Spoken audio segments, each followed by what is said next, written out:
Thank you so much, Kenya, and thank you so much, everybody, for this invitation and for that generous introduction.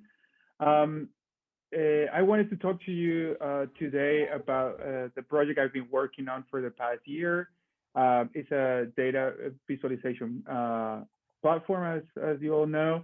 But before I get it started, I want to just sort of like address what I'm talking about today really quickly. So I'm going to start with a general intro about my research interest and how this project is related to them, and then briefly describe the main goals of the project, and then the phases that I would like to or that I think the project will go through towards completion. And then the team that I have invited to join me on the U.S. side, and that will become clear in a or later on.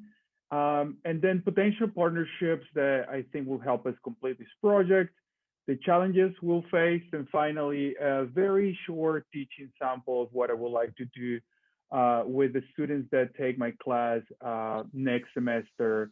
And the class is called Cultural Narratives of the War on Drugs. So the as Kenya mentioned before, this project branched out from a cultural studies project on the war on drugs.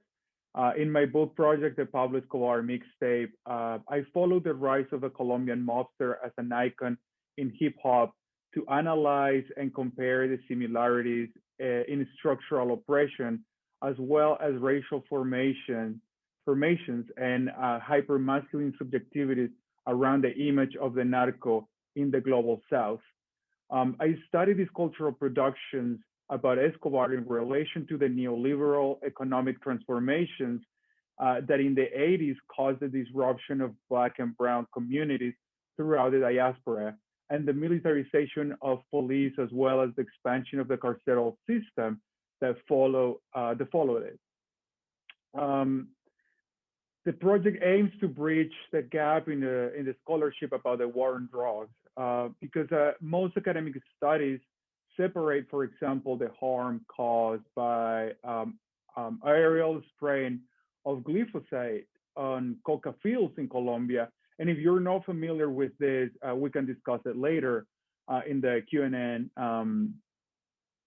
section. And so the aerial spraying of glyphosate gets separated from the social catastrophe caused by mass incarceration in the U.S., confining this analysis within national and racial borders. In my intellectual project, I understand the war on drugs tightly connected to its representations as a colonizing global mechanism of surveillance, disenfranchisement, and reterritorialization of communities of color in areas of capitalist expansion. The war on drugs not only disproportionately affects racialized and gendered populations, it produces criminalized interlocking notions of race, ethnicity, and hyperbolic gender performances that are consumed globally. Um, this project, one of the attempts in this project is to racialize the narrative of the war on drugs in Colombia, because there is this well-known denial of structural racism in Colombia and in Latin America in general via mestizaje. And by mestizaje, I mean this glorification and whitening of racial mixing. We can also discuss this idea later on. And this concept drives a narrative that pinpoints the causes and consequences of the war on drugs on moral failure.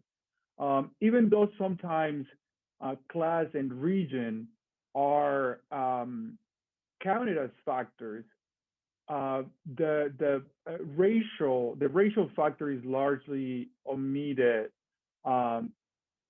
in the process of analyzing the war on drugs. The overrepresentation of Black and Indigenous communities in Colombia that are at the end at the receiving end of law enforcement brutality or drug-related violence is entirely omitted from the analysis, and that's what my project wants to bring into the picture.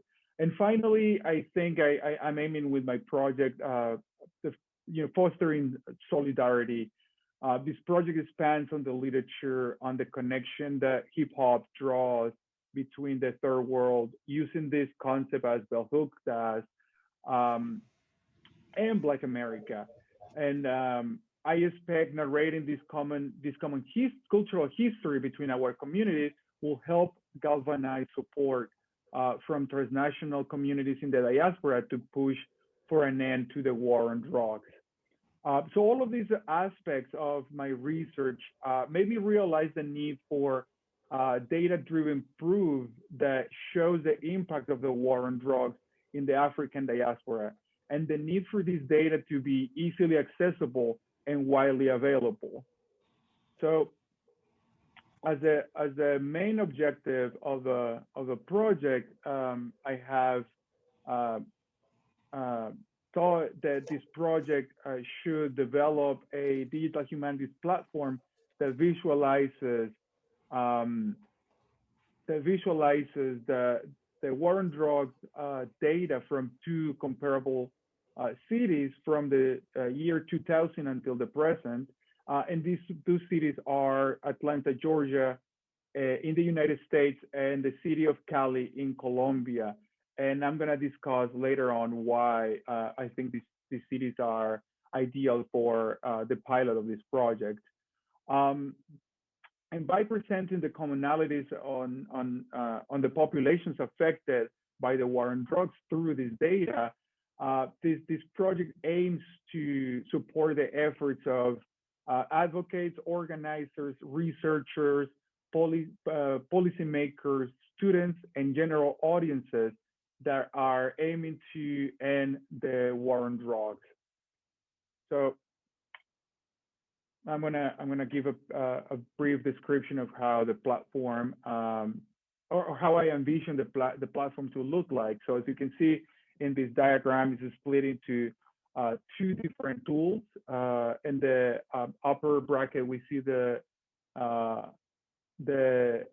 visualization and research tool, and that tool is or will allow the user to explore data from either a country or a city, and I'm expecting the data to sort of like start gathering attention and including more cities and more countries, so we can sort of have a data that at least covers the cocaine, not just the cocaine trade, but the drug trade in the Americas, in the whole hemisphere. And so eventually the platform will have different countries and different cities that we can either analyze by themselves or observe the data by themselves. And then another element that will help us compare, let's say, two different cities or two different countries in terms of the data that we're collecting. And this data will be divided into different categories. So the potential categories I'm working with right now are incarceration, drug-related violence, inequality, police brutality, and racial and gender disparities. And these categories are tentative because, of course, we don't have the data yet. So the complexity of creating these categories from two different societies and two different systems of recording police work and and law enforcement will be definitely one of the challenges that we'll discuss later. So I just wanted to put that out there. But that's how I initially envisioned the project. And the second tool that is on the bottom bracket is the divulgation tool. And this tool will present and contextualize the findings from the analyzed data using tools including digital exhibits, spatial humanities, and digital storytelling. So some software that can help us create this content will be Omeka and Twine and simple Google Maps will help us create this content. I have envisioned this content to be created by students, both from our institutions in the U.S. and partner institutions in Colombia, and I'll discuss that a little bit later on. Um, so the question of why Atlanta is important to cover. And the reason why Atlanta is not just because is very close to our campuses, and that's definitely it's definitely easier to have our data sources closer to our campus for a change. But I think it's a great opportunity to give back to the community we call home, and to look at the consequences created by the war on drugs in our communities, and to connect those consequences to larger global trends. And the other reason is because Atlanta is, as we know, is known as a crossroads of the South, and that means Atlanta is an important node in a large network of trade in the U.S., legal and illegal. So I think that's why Atlanta is very relevant for this project. And the city of Cali in Colombia is a comparable city. Not just the size; it's a 2 million city. It's a 2 million. It has 2 million people, but the city has 30 to 40% Afro-Colombian communities, and that makes it very similar to how to the experience that we have in Atlanta. But it's not just the number of people. I think that both cities are comparable in terms of their history. I feel that both cities rose as the urban centers that organize the plantation systems around them. In the case of Cali, you see it in the map. The city is surrounded by what used to be sugar plantations, and it still is largely part of the city's economy. So I think there are more than just the reasons in terms of like their role in the war on drugs or their role in the population, but also their historical elements that makes these two cities relatively similar. So the phases of the project are these 4 phases that obviously could be divided into smaller steps, but I think these are the major steps that the project will cover. The first one will be the data collection, and I see this as two different teams, one in the US and one in Colombia, collecting data from different sources, law enforcement, but also human rights organizations, Afro-Colombian organizations that are probably more, they have more data, that have been more preoccupied on collecting data that the Colombian government might not collect.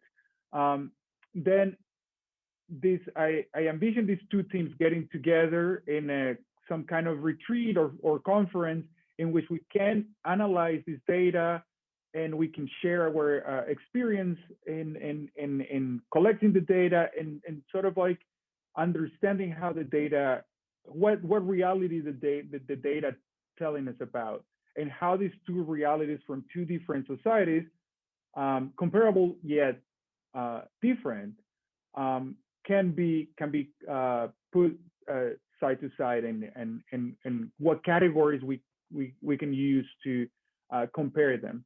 The third one will be the production of a platform and the data visualization tool.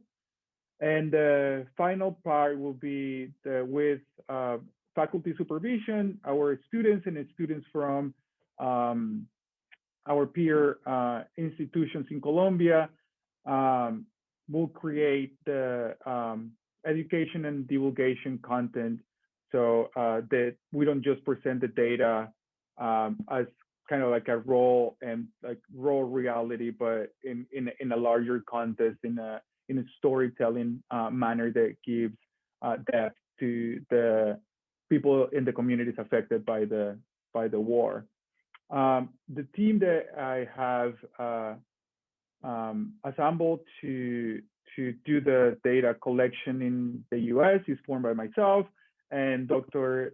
Celeste Lee from the Department of Sociology and Anthropology at Spelman College, and Dr. Anthony Des from the Department of Anthropology at Lehman College.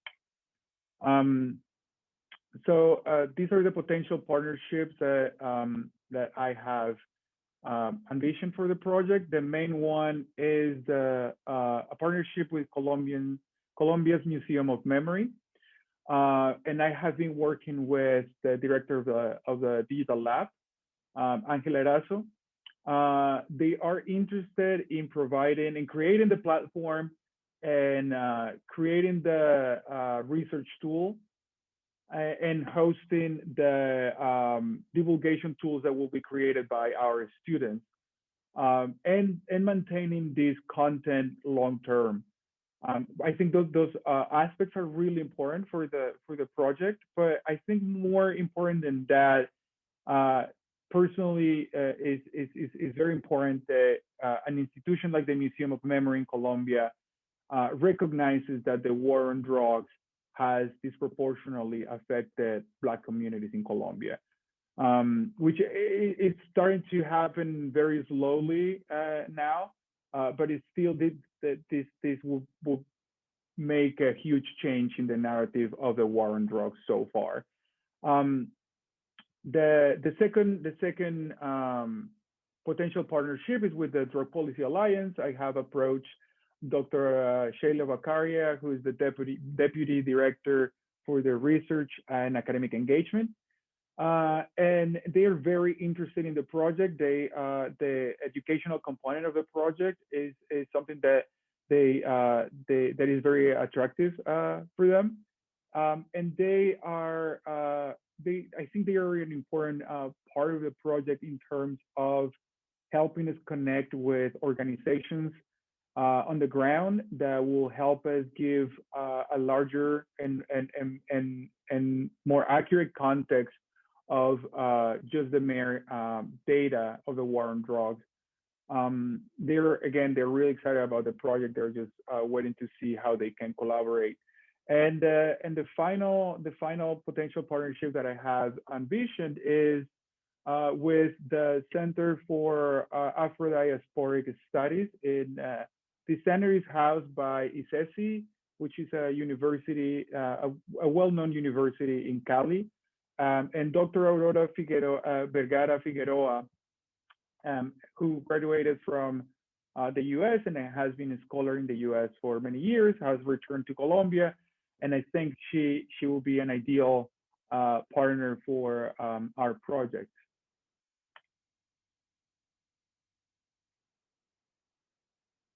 And it's supposed to be a two and not two ones, but and the challenges I see for the project is the first one is the museum.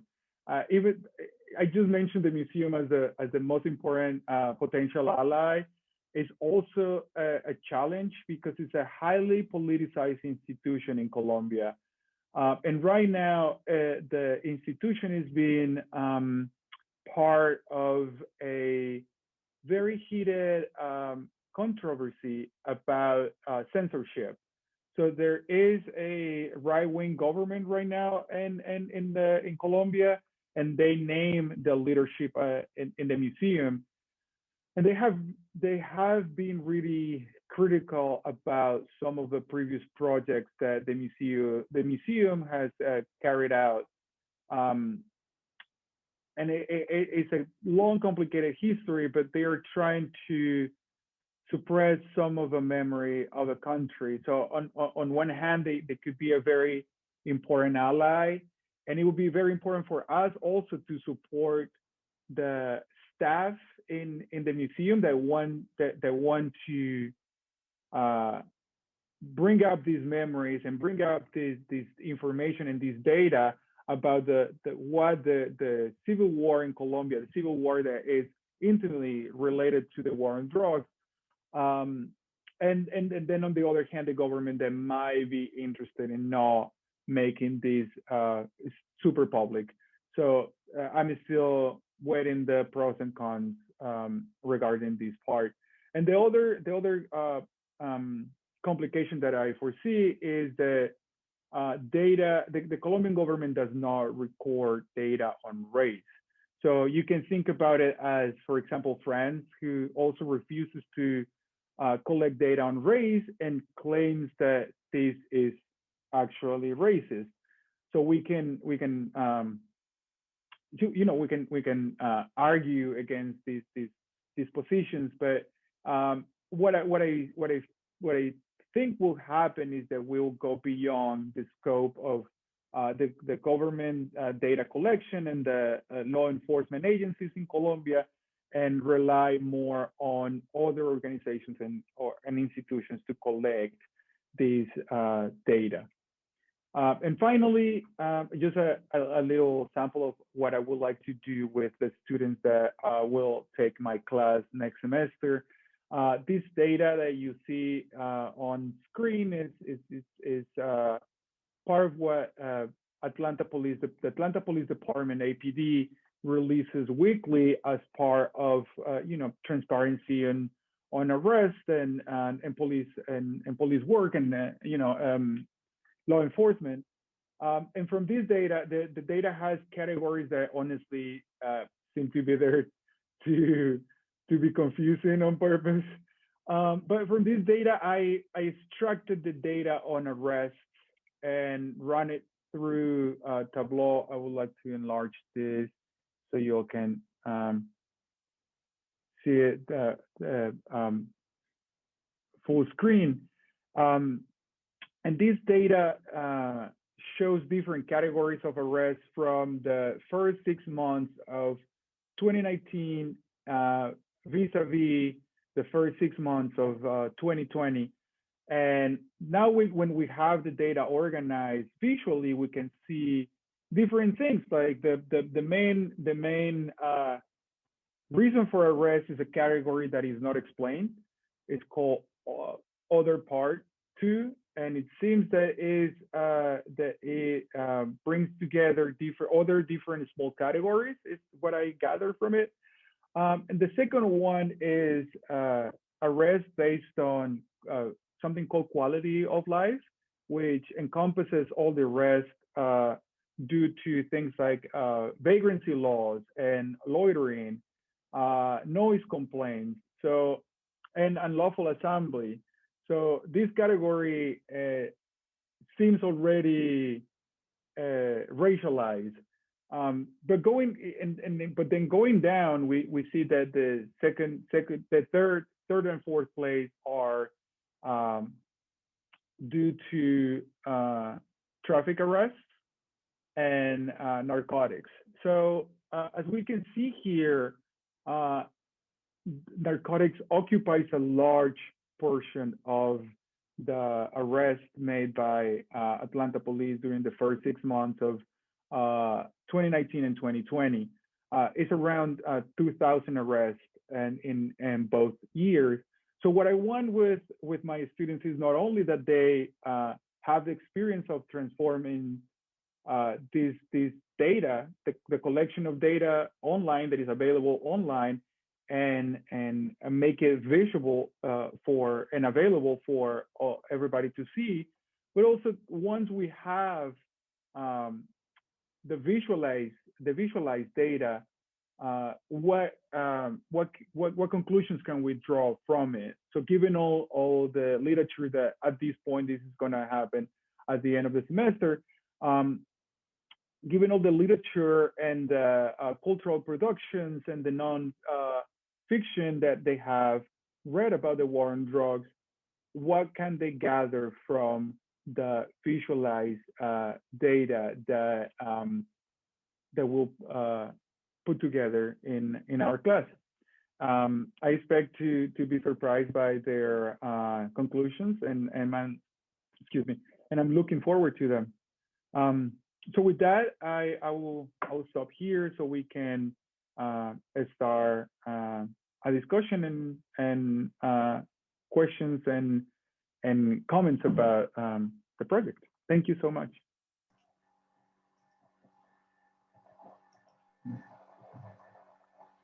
Thank you. Sorry. I guess we'll give everybody a second to get their mental breath. That was some great information. I'm looking at the comments in the chat just to see if we can start a conversation. So someone has posed, let me make sure I get it right. It says saying, see, I knew that title was gonna be interesting. It says saying end the war on drugs seems to think we as intellectuals can fight that war. What are your thoughts on changing the narrative? Instead of saying war, we focus on economic disenfranchisement or something like that? I couldn't hear the first part of the question. Could you please? So I think it was questioning your phrasing. So it says saying end the war on drugs seems to think that we as intellectuals can fight that war. What are your thoughts on changing the narrative instead of saying a war, that we could focus on economic disenfranchisement or something like that? Changing the narrative from the war on drugs to economics. I agree. I absolutely agree, and I think part of the what we can show by showing the data on incarceration and how communities have been affected is showing how this has been entirely useless. I want to connect this very quickly to immigration. Very recently, I saw a CNN broadcast from the what they have called the border crisis, and they had and they interviewed a congressman that his name escapes me right now, and they were talking about like the usual. We should prevent this from happening at the source, right? So what they were talking about, particularly Central American migrants. So they were using Colombia as an example of a country that has been fixed by American intervention, and I was appalled because not only because the amount of cocaine found in the U.S. right now is an all-time high, which means we didn't fix anything. Right. But instead of that, we use all those resources for the militarization of police and police work in Colombia, which increased violence to really, really gruesome and horrible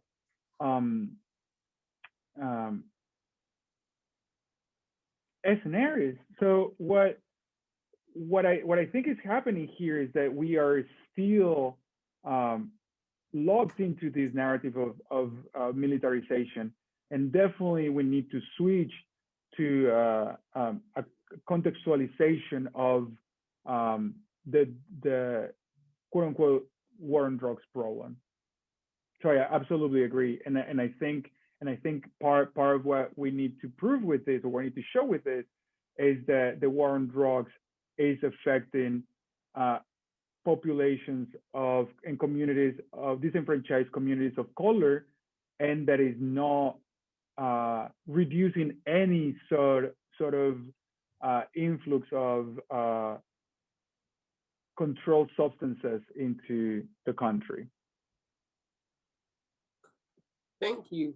There's another question which I'm wondering if you see like a correlation between the two, but it is asking, how is structural decriminalization manifested in Colombia? So I'm wondering if, because I think you mentioned something about they not checking race, or they don't. So do you think that's an issue with that, or what are your thoughts? So decriminalization is a dialogue that is just beginning in Colombia, because we've been we, I mean Colombians, or Colombia has been sort of a scapegoat of the entire war on drugs, and the problem has been sort of a drop on our laps and the laps of Black Americans here. So decriminalization is yet something to be discussed in Colombia. There are a few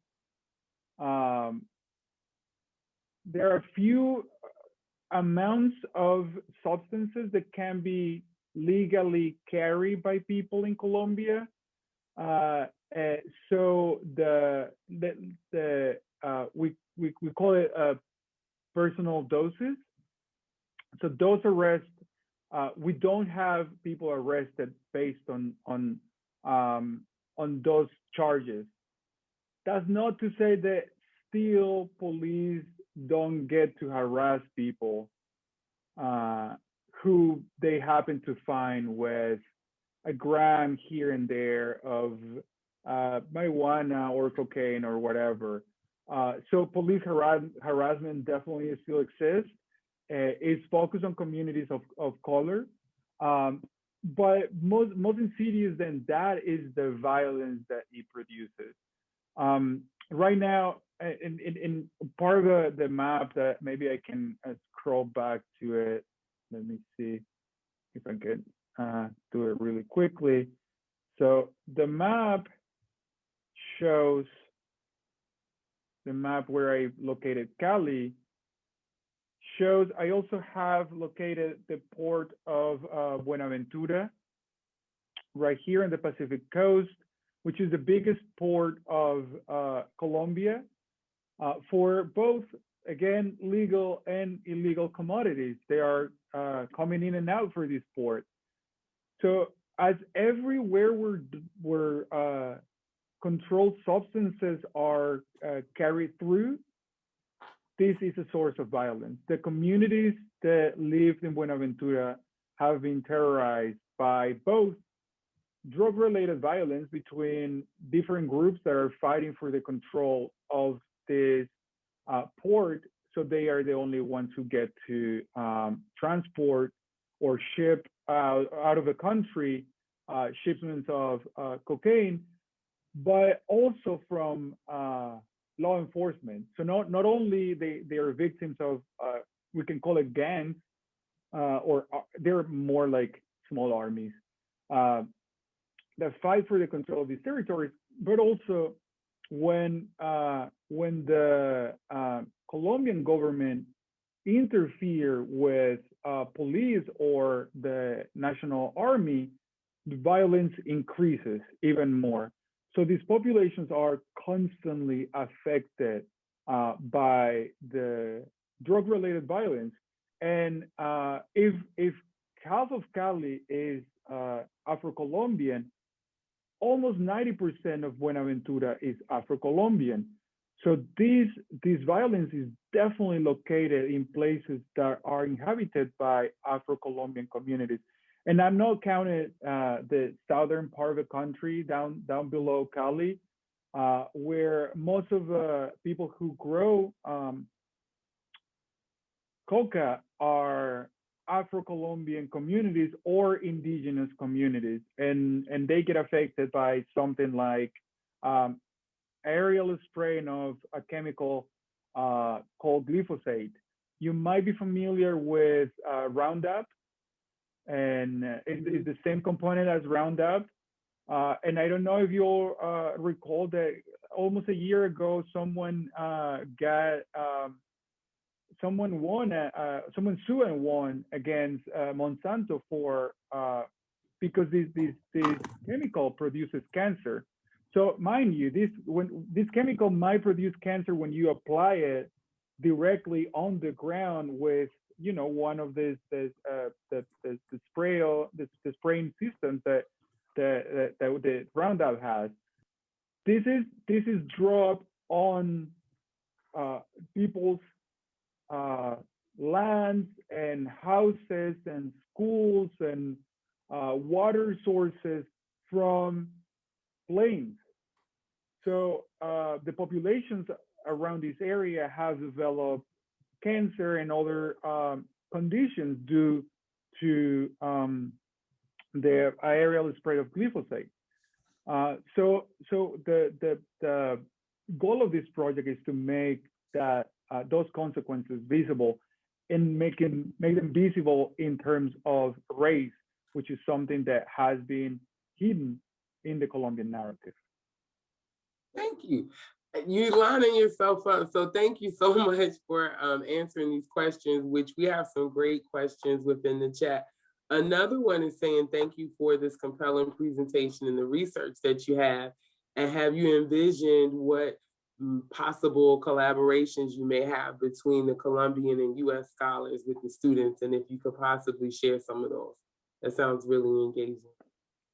Yeah, so the idea is that we carry out this research between, in collaboration between Colombian scholars and scholars in the US.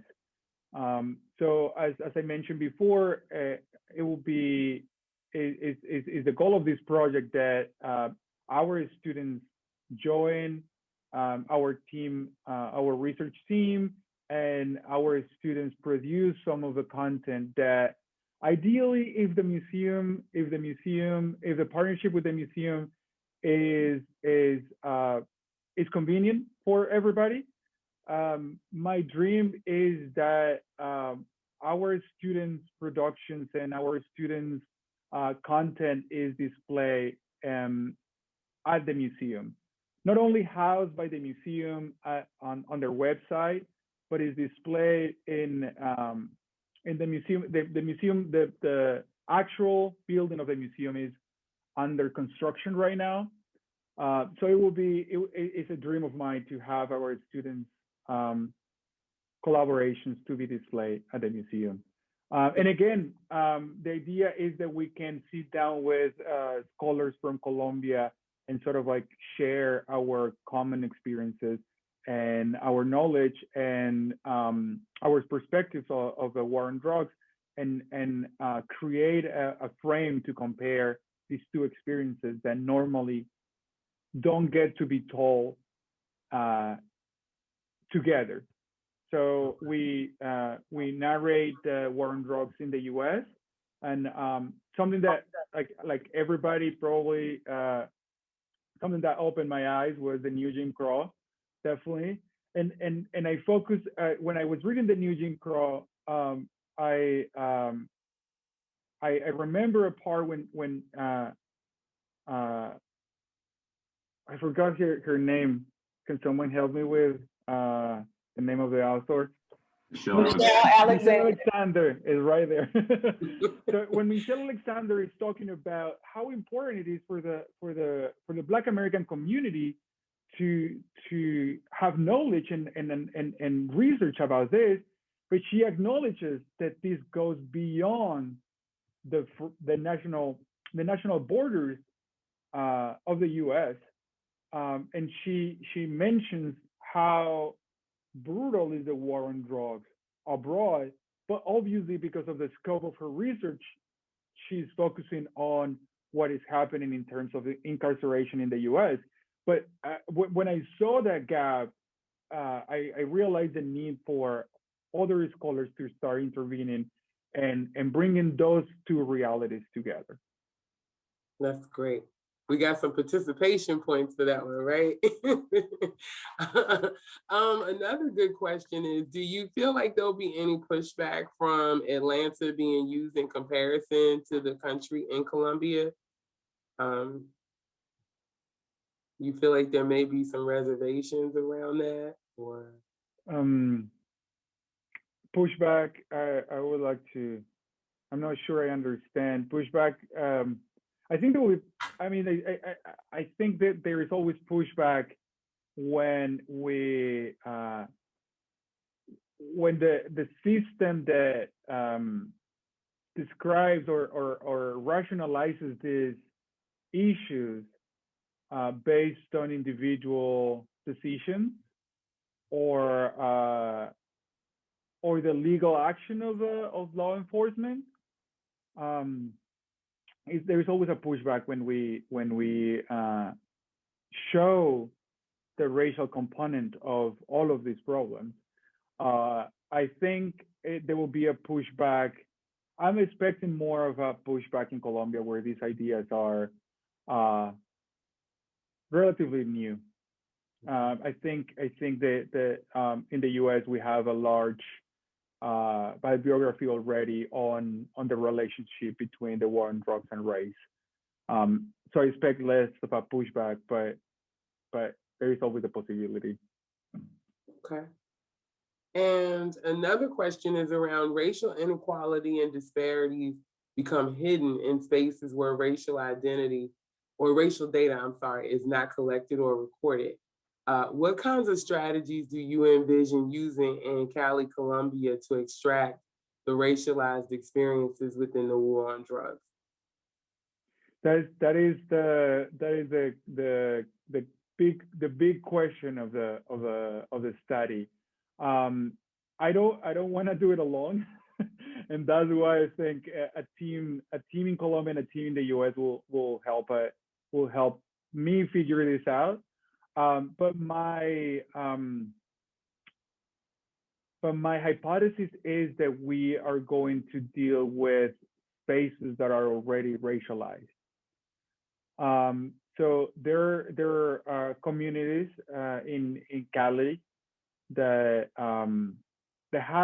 that are racialized communities, and that are racialized in different ways, but they're racialized in relationship to the war on drugs, as those are the neighborhoods where you can buy or where you will find dealers, or all of these stereotypes that are applied to racialized areas, and those are also the places where you can match up the police brutality and police abuse. That recently 5 young men were murdered by Colombian police in one of these communities, and they were all Black young men, and even though we don't have records from the police that will show the racial identity of this of the people affected by the war on drugs and law enforcement. I think that the areas where these people have been killed or arrested will help us sort of like come up with an idea of how these communities have been racialized. I also think we can rely on organizations like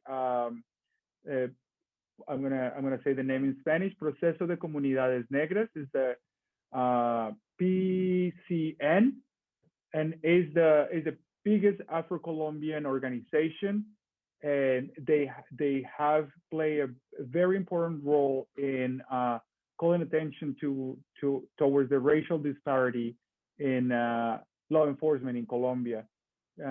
So Dr. Des is closely connected to this organization, and I think we'll tap into these resources and the research they have produced themselves to help us sort of like paint a picture of how the racialization in terms of the war on drugs has played a role in Colombia. Okay. Thank you. So you've gotten some kudos, great presentation. You're making the Freedom University very proud. And a question is, do you think that America's media and their glamorization on the war on drugs has created more problems? Well, that's something I'm working on my my other project, my book project is the glamorization of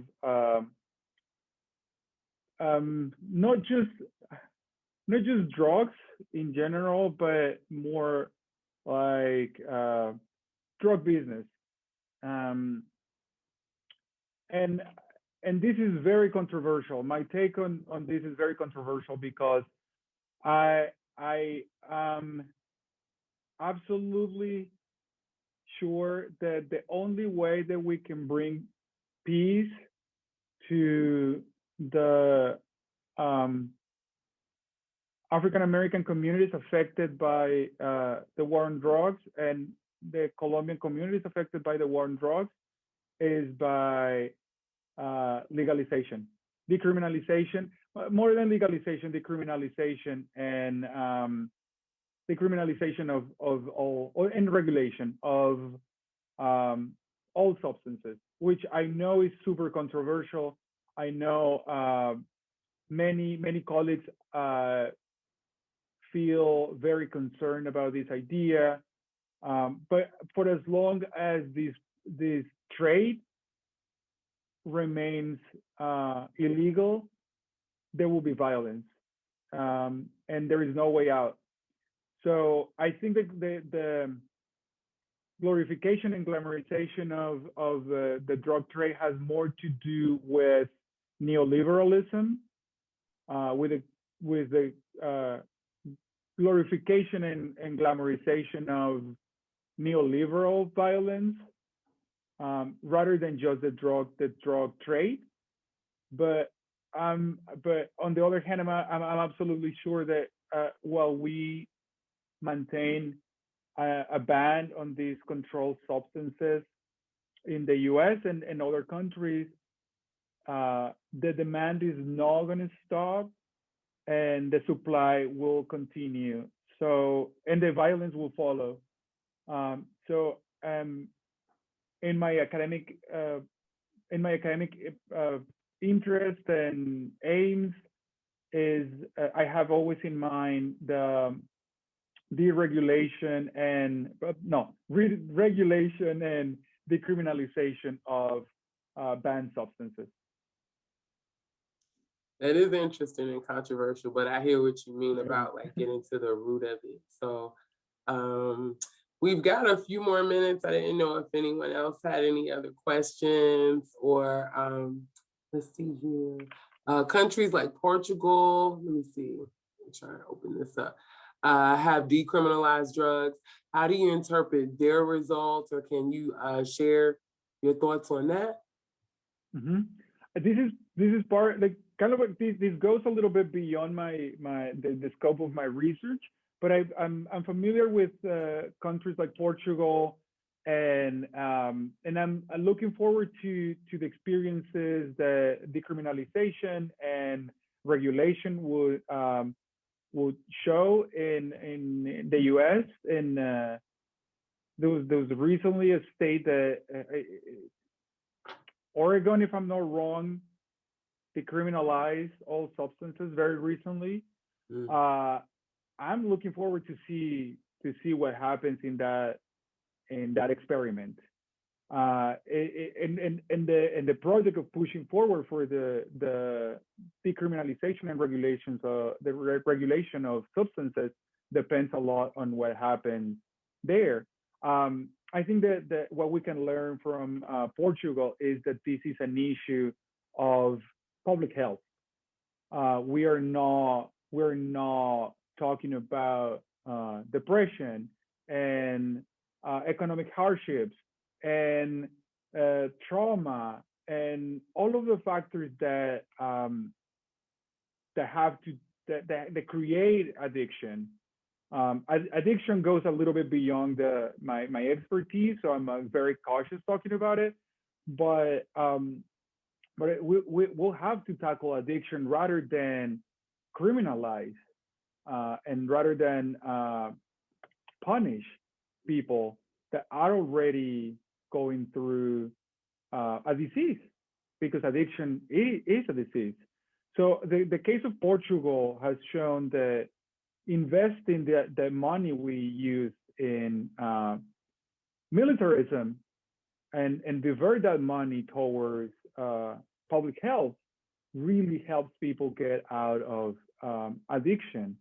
And also like people who use drugs recreationally are not exposed to the problems of doing some sort of substance that is unregulated and that is being acquired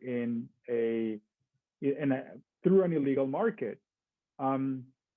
So I think those experiments are really important if one day we expect to change the law and change more than the law, the social perception about our issues with addiction.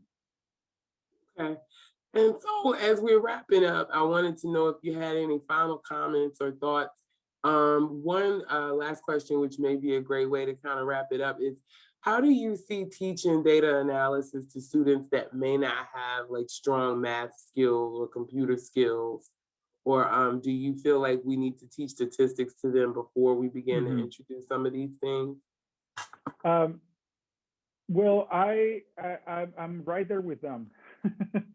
So myself, I'm learning about this new software and data and how to organize it and how to collect it.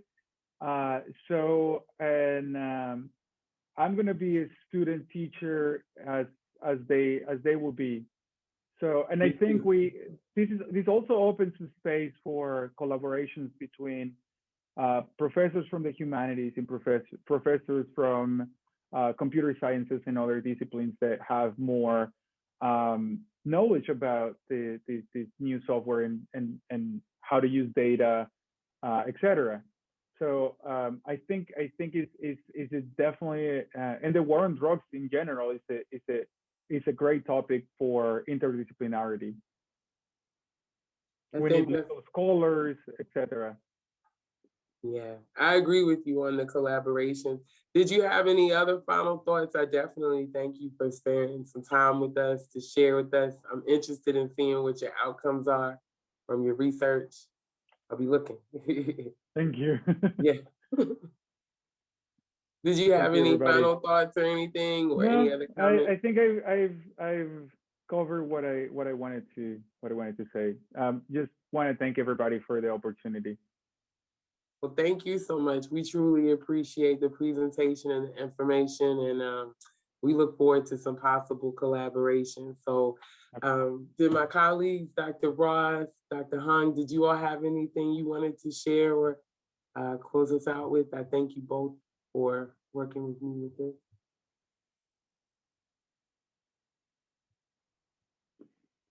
We got a lot of congratulations and thank you. Thank you. Well, good job. I'm glad it's recorded for those who haven't been able to see the presentation. And we thank you again for sharing this information. And we look forward to seeing the future product. Appreciate it. Thank you. Bye, y'all. Bye.